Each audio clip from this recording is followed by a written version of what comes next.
Di Palembang, Misdianto seorang pengusaha kuliner mengkreasikan lumpia dengan konsep berbeda.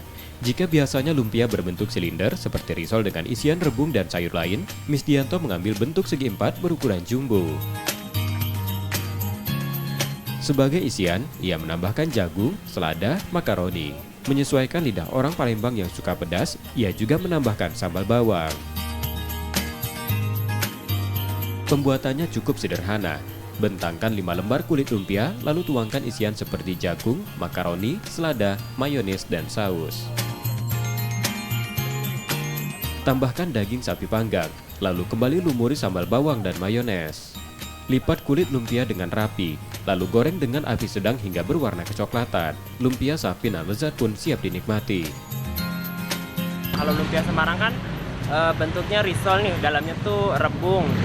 Nah, kebanyakan orang Palembang, ini kan udah di try nih sebelum saya jualan, kurang suka rebung karena kan mungkin orang Palembang lidahnya kan beda sama orang Jawa ya.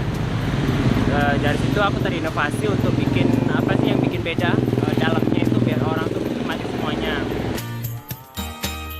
Misdianto menjual lumpia sapi berukuran jumbo ini seharga Rp13.000 per porsi di kedai lumpia beef 66 miliknya di Jalan Angkatan 66 Palembang, menawarkan cita rasa berbeda.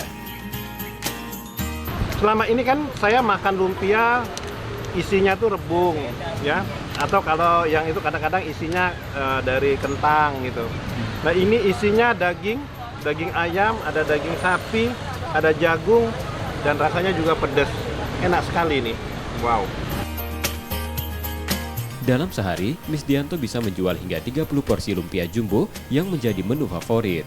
Selain isian daging sapi, kedai lumpia Misdianto juga menawarkan varian lain seperti isian ayam, daging ham, atau sayuran.